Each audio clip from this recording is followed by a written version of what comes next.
and welcome to StuTest. I am Neelambari and today I am here with the second video of the chapter Body Fluids and Circulation. So in this video, we will be dealing with the different types of blood grouping. If you have watched my video already, you should know that in the previous video, we had discussed about all the body fluids. So if you haven't watched it yet, you may go back and watch the video and then come back to this. So let's go to the chapter on body fluids. After body fluids, we are going to blood grouping today. So let's go back for a few years in history. Exactly speaking, let's go to the 17th century. In the year 1628, William Harvey, he discovered blood circulation. Another 200 years fast forward, in the year 1818, James Blundell, he was the first person who did a successful blood transfusion from one human to another. That is, he transfused blood in a woman who was suffering from postpartum hemorrhage. So at this time, what people thought was that the blood in everyone, in humans, in everyone, the blood is same, right? It looks the same, it's red in color. So from any random person, blood was taken and it was given to another person. So they observed that a few of these transfusions were successful. A few of the people died for reasons they couldn't find out. Then after another say 75 years, it was in the year 1900 that a landmark discovery was made about the blood grouping. That is, in 1900, Karl Landsteiner discovered that the ABO blood grouping system. Till then, people didn't know that within humans there are different blood groups. But in 1900, Karl Landsteiner discovered that there are certain antigens on the surface of RBCs, and this made each of our blood different from the other. So let's watch a video here. So this man who sits here as if it's a normal day in his life is in fact Karl Landsteiner. And even though this may look like any other day in his life, reading newspaper, this video was taken in one of the mornings of 1930, just before he received that year's Nobel Prize for Medicine for the ABO blood grouping system discovery. So it was such an important discovery, a discovery which got him the Nobel Prize in Medicine. So let's see what is so special about this blood grouping system of the other blood grouping systems that were discovered later and how this is important in our day-to-day life. So before I explain to you the concept of blood groups, you should have a basic idea about what is an antigen, what is an antibody, what is an antigen-antibody reaction. I'm sure most of you must be knowing this already. Just for the sake of revision, I'll just tell it again.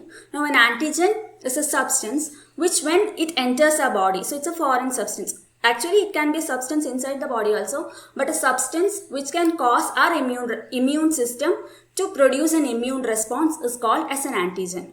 Another property of this antigen will be that it can specifically bind to something called as antibody. So what is an antibody?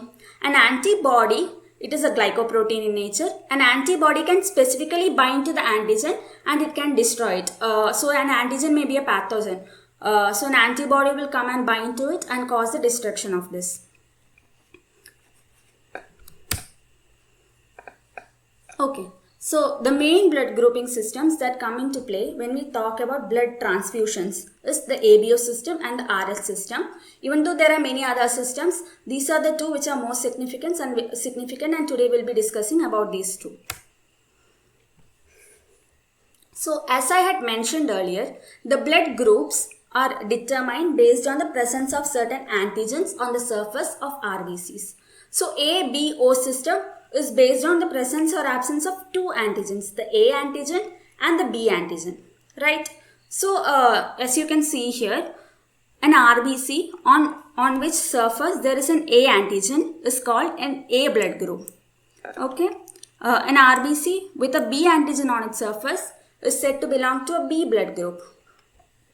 Now another interesting fact here is that in certain RBCs, both A and B antigens can be present simultaneously, and these people who possess both A and B antigens on their RBCs are said to belong to the AB blood group. And there are a fourth category of people.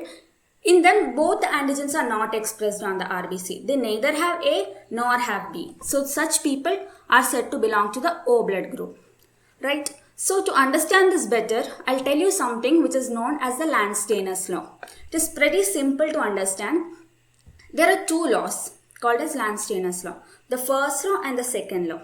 The first law states that if a particular antigen is present on the surface of RBC, the corresponding antibody will be absent in plasma. So to explain this, I can give you an example. For example, A blood group. In A blood group, we know that A antigen is present on RBC. So the corresponding antibody, what is it? The A antibody. The A antibody will be absent in the plasma of that individual. Right? Now let's go to the second law of Landsteiner.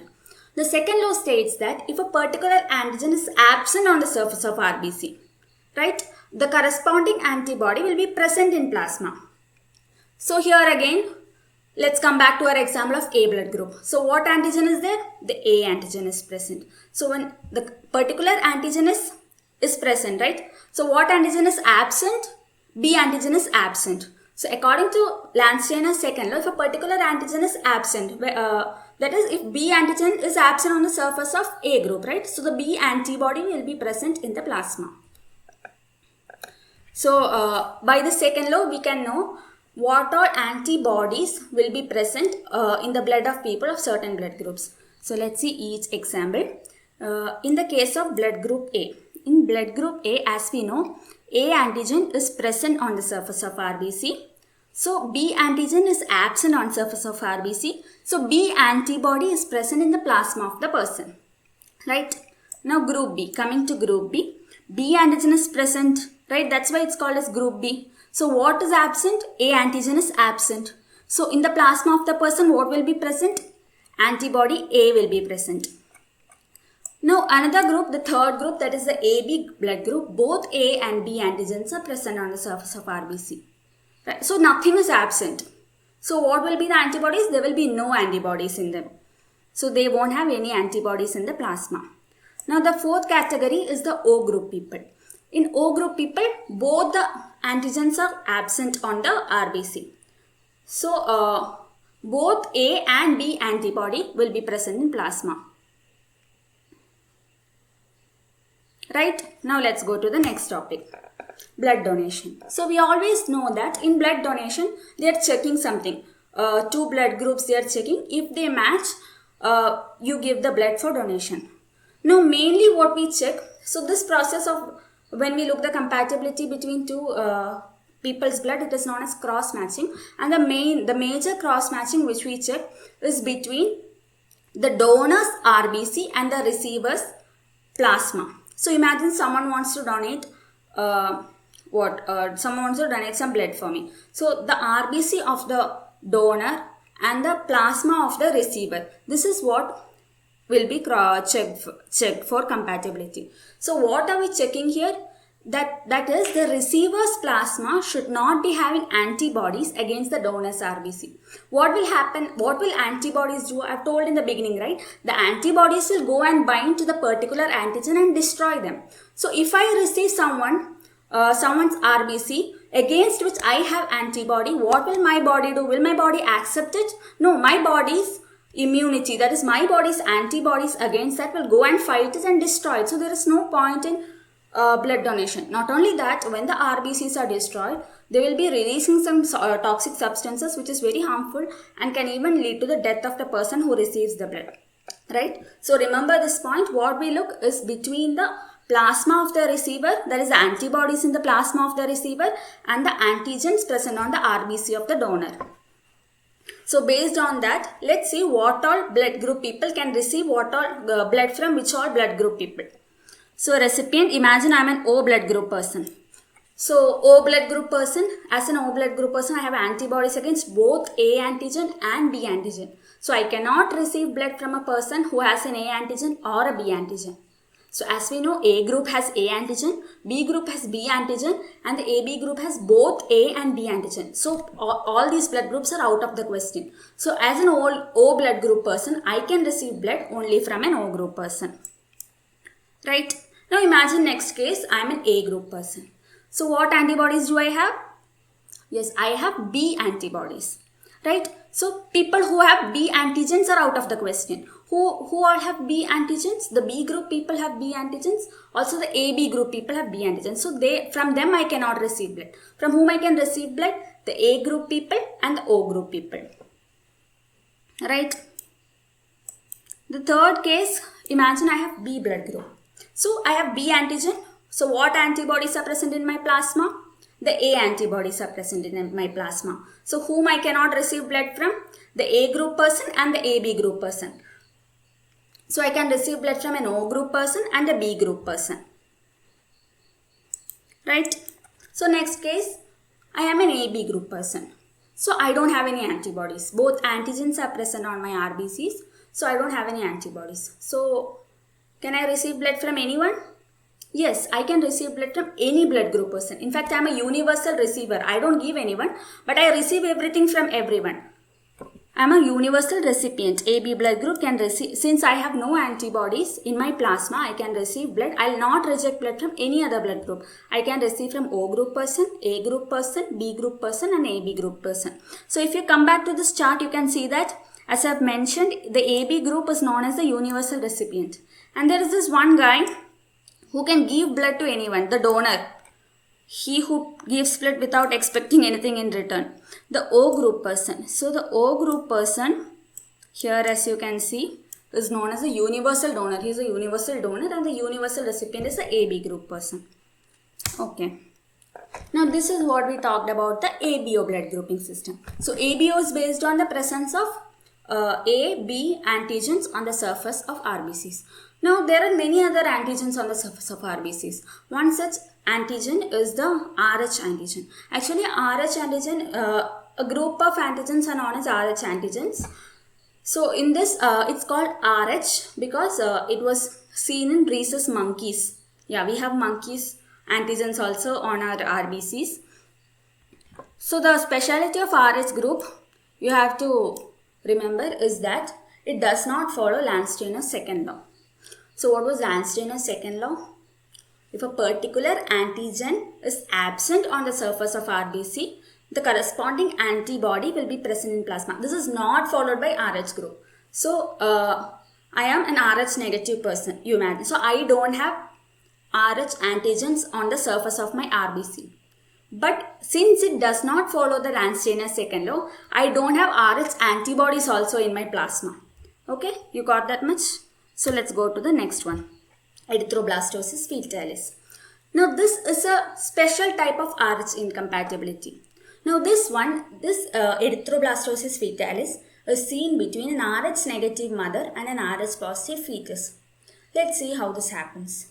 So imagine an RH negative mother. She has a partner who's RH positive and their child or the fetus in her uterus happen to be an RH positive fetus. Okay. So when the RH positive fetus is in the body of an RH negative mother, what do we know about antigens and antibodies? Our body tends to produce antibodies against foreign antigens and tends to destroy the antigen, right? But in the case of a mother and child, what happens is the fetus is separated from the mother by the placenta. So the RH positive antigens which is present safely on the RBCs of the child cannot cross the placenta. So the mother is unaware of this foreign antigen which is growing inside her. They live happily for 9 months.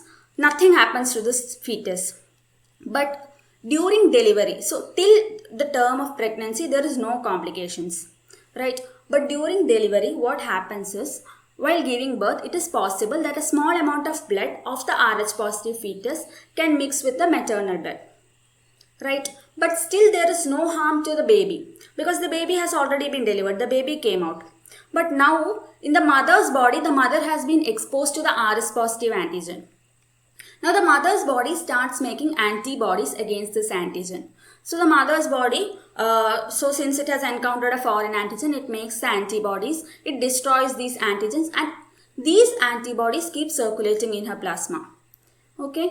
Now after 1 or 2 years, what happens is she conceived again and the second baby happens to be again an RH positive baby. The baby who has a blood group which is RH positive. Okay. Now this time the case is a bit different. In previous case, the mother's blood did not have an antibody against this RH antigen. You know why, right? Why is it so? Because the RH does not follow the second law of Landsteiner. Even though the mother is RH negative, in the first case, There was no antibody in her blood. But now, since she has been exposed, there is antibody in her blood now. This antibody, what it does is, the antibody can cross the placenta. This antibody crosses the placenta, comes to the Rh positive fetus and destroys the RBCs of the fetus. Right? Is it a bit confusing? I think you got it. In the second case, the antibodies are present in the mother. So the antibodies crosses the placenta. It comes and it destroys the Rh antigen present on the surface of the baby's RBC. In turn destroying the RBCs. So what happens when RBCs are destroyed? It can lead to anemia of the baby. It can lead to jaundice of the baby. It can even lead to death of the baby. So erythroblastosis fetalis sounds like a pretty serious condition. Have you heard a lot of cases? You must have heard a lot of cases. If this is such a common condition, you must have known many Rh negative mother who has had a Rh positive child who's even the second pregnancy. Why is that child still alive? So there is a treatment for this. So what we do is that soon after the delivery of the first child, this is when the maternal body gets exposed to the Rh positive antigens, right? So soon after the delivery, before the mother can prepare antibodies, we inject antibodies from outside. So in this case, what happens is, this antibodies we inject will go and destroy the antigens which has entered the body, and the body does not have any memory of this. There are no circulating antibodies. So a second pregnancy is safe because there are no antibodies in the body of the mother. So that is about erythroblastosis fetalis. So let's see a video. I've kept talking about blood grouping, right? Let's see how it is actually done. So what you see here is, so first only you know that an antibody will react to the corresponding antigen and it will cause clumping or agglutination. Okay, that is what is going to be demonstrated here. And by this principle is how we discover or we know the blood group of a person. So we have put 3 drops of blood on a slide, and see what you see in those bottles are pre-formed antibodies. So what we are trying to do is we are going to put antibodies, A antibody, B antibody and D antibody, and we are going to see if there is clumping. So what does clumping indicate? If clumping is there means the particular antigen is present in that blood, and presence of antigen means that blood group the person has, right? So let's see here. First the blue bottle which was used, that was the A antibody. The yellow one which was used, that is the B antibody, and now this white one which they are showing, that is the D antibody, anti-D. Right, now we put 1 drop of each in each drop of blood and we slowly mix it. While mixing, make sure that you don't use the same thing, because if you use the same thing, there are chances that the blood can get contaminated.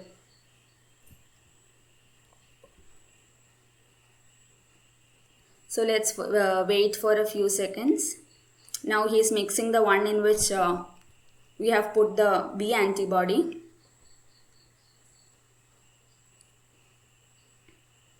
Now he's mixing the one in which you have put the A antibody. The A antibody always comes in blue color. The B antibody always comes in yellow color. And the D is colorless. So see, clumping is observed in each of the cases. So we know that the particular blood which we put in the beginning has A antigen because it has clumped with the A antibody, B antigen because it has clumped with the B antibody, and the D antigen which because it has clumped with the D antibody, right?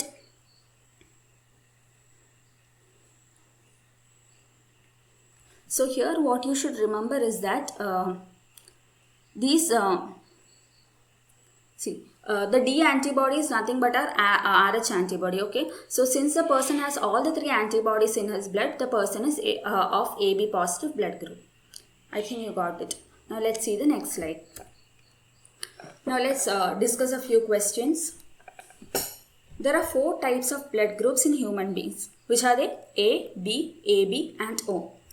It is due to the presence of. We have discussed this in every slide. Now come on, tell me. What are these because of? Presence of specific antigens on the surface of RBC. So let's search our answer in the options. Specific surface antigens on surface of WBC? No. Specific surface antigen on surface of RBC. Yes, so B is our option. Let's go to the next question. Which of the following is the correct with regard to the principle of safe blood transfusion? We know the answer, right? So we'll tell the answer and then we'll look into the options. What is the answer? The donor's RBC should match with the receiver's plasma antibodies. So the donor's RBCs should not contain antibody. RBCs have antibodies? No. So the A option is wrong there itself. I am not going to read it further. Now B option, the recipient serum, yes, should not contain the antibodies against donor's antigen. Yes, so our option is B. Next one, anti-A and anti-B antibodies are not found in which of the following blood groups? Which is the blood group which does not have any of the antibodies? Yes, it is AB blood group. Now next, blood transfusion from a donor of AB group given to a patient of A group is not successful because, so here we know that donor of AB group. So donor of AB group. So donors, what do we check for in the donors? The antigen. So donor has an, here we know that A antigen and B antigen are present in the donor. Is given to a patient of A group is not successful because, so receiver is of A group and the receiver has a B antibody. So let's see the options. Patient lacks antibody A. Yes, patient lacks antibody A. But is it because of that our transfusion is a failure? No, that is wrong option. Patient lacks antibody B. No, patient has an antibody B. We have seen that. Patient has antibody A. Patient has antibody A. No, patient does not have antibody A. Patient has antibody B. That exactly is our answer. See, you know this, right? The patient has an antibody B which can go and destroy the B antigen of the donor. That's why we don't use an AB blood group. Read the statements. O group individuals are called universal recipients. Are they universal recipients? No, they are universal donors. Rh positive fetus in an Rh negative mother can develop erythroblastosis fetalis. Correct. Karl Landsteiner discovered A, B and O blood groups. Yes, in fact we saw a video of him just before he received the Nobel Prize. B group can receive blood only from B group. No, we have someone who's going around and donating blood to everyone. Who's that? O group. Universal donor is there. So B group can receive not only from B group. It can receive also from O group. AB and O group parents cannot have AB or O group children. This in fact is a correct statement. But I'll explain to you how it is later. Now let's see what all are our correct statement. 2 is correct, 3 is correct and 5 is correct. We have an option here. That is option D. So yeah, I'm going to explain to you the previous one, that is how the inheritance will matter. Actually, this is again just a brief revision I want to give you because these topics are discussed in detail in class 12 chapter inheritance and variation. Okay, so here I hope you know all the basics. You know what is a chromosome, you know what is an allele, you know what is a locus, all the basics of inheritance. If you know, please go on listening to this. So inheritance of ABO blood group antigens. So I kept telling, right, ABO. So this ABO blood group antigens inheritance is a bit special from other inheritance because in the ABO blood group, it shows multiple allelism. So what is an allele? You must be knowing. An allele is the different forms of the same gene is called as an allele. Okay. So say in this case we have a gene, we have an allele which codes for the A antigen, a dominant allele, an allele which is dominant which codes for the B antigen, and a recessive allele which does not code for any antigen. Okay, somewhere along the line it must have undergone some mutation and it has become such that it is not capable of coding for any antigen. So okay, so we talk about multiple allelism, we always talk in a population. When it comes to an individual, say me, I can have only 2 alleles of a gene. Why is that the case? Because I have two, I inherit only 2 copies of the gene. One I inherited from my father, one I inherit from my mother. So a person can have only 2 alleles of a gene. So coming to A blood group, as I said, it has an AIA, that is the dominant allele which codes for the A antigen. IB is the dominant allele which codes for the B antigen and a recessive allele. So coming to the A blood group, we see that either if both the alleles are dominant, the person can both the alleles are which code for the dominant both the dominant alleles which code for A antigen are present in individual, he can have A blood group. And the second scenario is that he has one dominant allele which codes for A antigen and one recessive allele. Same with B group, either he can have two dominant alleles which code for the B antigen, or he can have one dominant allele for the B antigen and one recessive allele. Now AB blood grouping is special because it has one dominant allele of A antigen and one dominant allele of B antigen, and both are expressed, and this property is called as codominance. So AB blood group is an example of codominance. Now coming to the O group people, as I said, the O group does not have any antigen on its surface. Why is it so? Because the person who has an O blood group has inherited the recessive form of both the alleles that the person has inherited are the recessive form. Hence, it cannot code for any antigen. So, the person does not have any antigen on the surface. So, it is expressed as 2 small I, that is 2 recessive forms of the gene. So, coming back to our question. What was our question? A parent, an AB blood group parent and an O blood group parent cannot have children who are either AB or O blood group. Let's see how this is a correct statement. Let's see how it is. So as we have seen before, an AB blood group parent has inherited one dominant allele which codes for the A antigen and one dominant allele which codes for the B antigen, right? And the O blood group parent has inherited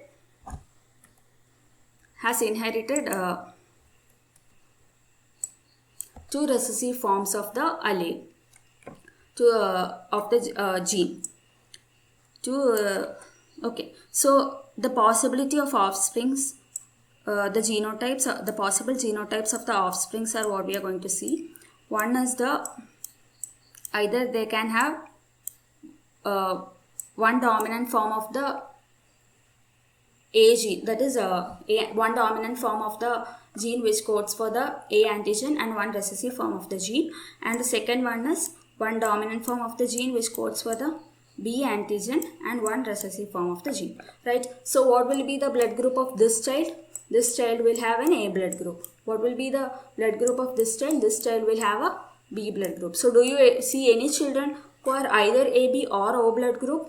No, right? So the possibility of blood groups in the kids of parents who have either AB, one of the parent having AB and the other having O blood group, is either A or B blood group. Now next is a video based question. I think you have got a peek into it already. So you have to watch the video and tell me if it is the facts, the dialogue or whatever is said in the video is true or false. Doctor പറഞ്ഞു ഒന്നും പേടിക്കാനില്ല. തള്ള A പോസിറ്റീവും തന്ത B positive ആണെങ്കിൽ കുഞ്ഞ് AB positive ആയിരിക്കണം. അപ്പോൾ അത് അങ്ങനെയാണോ എന്ന് പരിശോധിച്ചപ്പോൾ അങ്ങനെയാണ്. വ്യക്തമായിട്ട് പറയണോ? വ്യക്തമായിട്ട് പറയുകയാണെങ്കിൽ കുഞ്ഞിന്റെ തന്ത ദേ ഈ നിൽക്കുന്ന പാർട്ടി തന്നെ. Okay. So in that the character played by Shangaradi is called as Iyer and the movie is Minnaram. So you are going to tell me whether the information given by this Shangaradi is correct or not. That is, he is telling that if the mother is A blood group, A positive, and the father is B positive, the child must be AB positive. Is it a true statement or a false statement? You got your answer? Yes. My answer is that it is a false statement. Why? Because it is not necessary that the child born to an A positive mother and a B positive father is AB positive. In fact, the funny thing here is that an A positive mother and a B positive father can have children who belong to any of the 4 blood groups. Now let's see a possibility here. Imagine that the mother who is said to be A blood group has a dominant gene which codes for the dominant allele which codes for the A antigen and a recessive allele, and the father who is of B blood group has a dominant allele which codes for the B antigen and a recessive allele of the gene. right? So when you see the possibilities, when you write the cross as we have done before and see the possibilities, you see that they can have children of any of the 4 blood groups. The child can be AB, B, A and O. And in fact, since the child can even be positive or negative also. So from this, I'll say that Bobby, that is the character played by Mohanlal, has been cheated from the beginning. Because if he knew these basics which you know now, he wouldn't agree for the test in the first place. Right?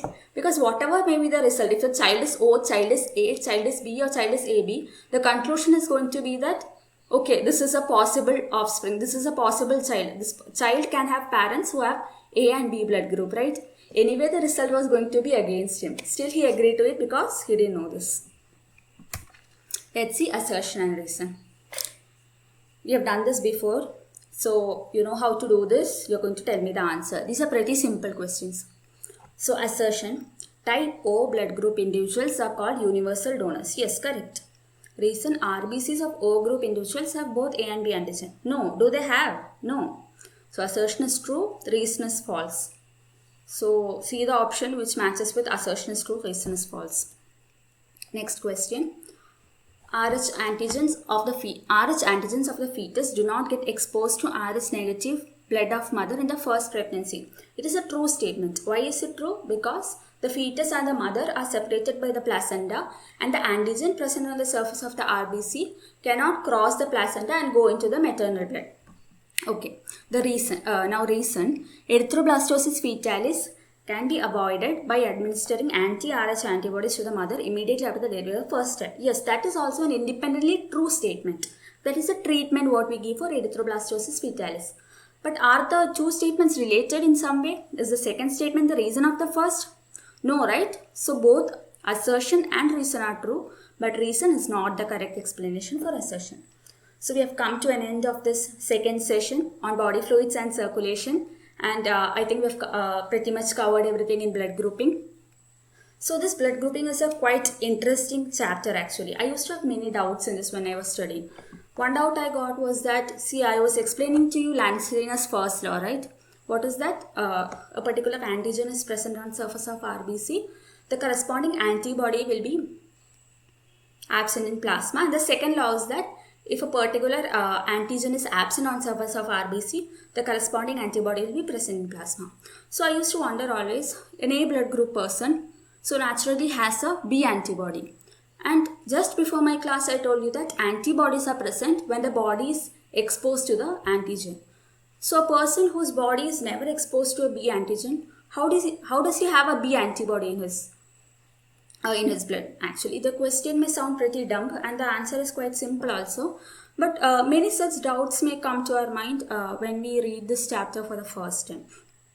So if you have any such doubt, please feel free to ask the doubts in the comment box below. And also you can answer my doubt. You can clear it for me. I hope you understood. I tried to convey the concepts to you. You can give your feedback. And we'll be back with the next video soon. Thank you.